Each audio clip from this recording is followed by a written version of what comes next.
Hello，大家好，我是志奇，今天就让图文不符用7分钟的时间和大家一起来聊聊乌克兰为何进入戒严状态吧。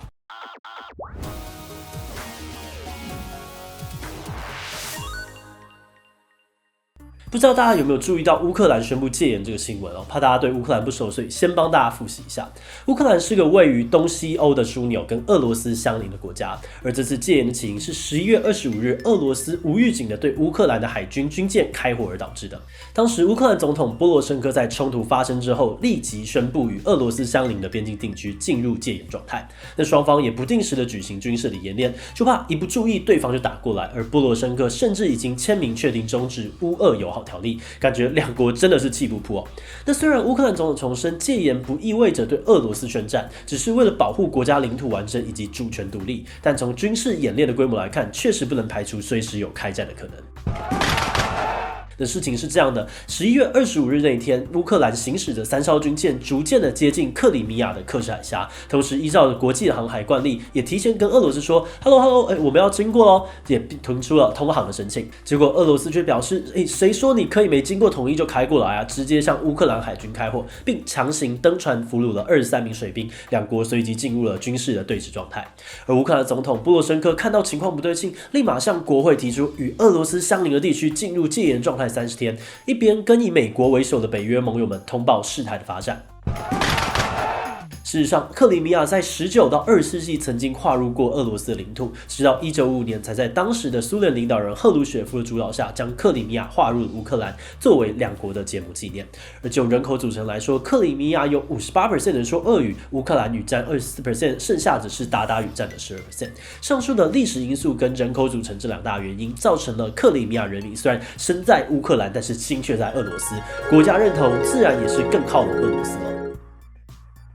那克里米亚自1955年被划入乌克兰领土后，以自治区的身份存在，但自治区内持续有脱离乌克兰的声浪，于是就在2014年，克里米亚举办了公投，以压倒性的票数决定要自己脱离乌克兰，投入俄罗斯的怀抱。那尽管乌克兰提出领土变更案要全民公投通过才算数，直接否认了公投结果，但俄罗斯还是直接把克里米亚强行并入了俄罗斯联邦当中。而乌克兰本来以为这已经够过分了，结果俄罗斯又在2018年的5月直接宣布克里米亚海峡大桥完工，直接控制了乌克兰从黑海通往大西洋的主要航道，而11月25日发生的海上军事冲突就位在这个航道上。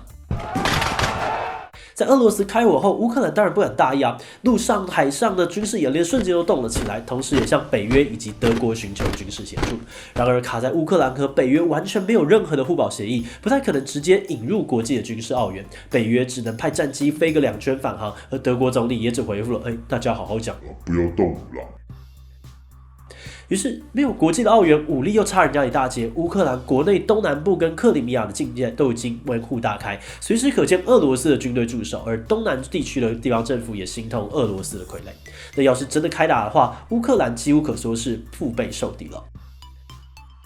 乌克兰的动荡并不是在今年才开始，早在2004年的栗子花革命就有迹象。栗子花革命的起因是当时总统大选舞弊而爆发的，又称为橘色革命。而事情是这样子的，那年的总统大选，因为候选人的票数过低，有最高票的2名候选人尤申科还有亚努科维奇进行重选。那虽然亚努科维奇最后以领先 3% 获胜，然而投票后的民调结果却证明应该是尤申科要领先11% 才对。同一个时间，外国观察员也表示亚努科维奇涉及了选举舞弊。而消息公布，马上引发了各城市的大规模抗议。栗子花革命虽然最终是由人民获胜，尤申科出任了总统，但2010年亚努科维奇再度挑战总统大位，而且还成功上任。但他的任内却不断的传出了贪污的消息，有无力处理官员腐败啊、国内通货膨胀与失业率的问题，导致乌克兰年轻人不得不出走到邻近的国家去求生路，而乌克兰也开始进入动荡的状态。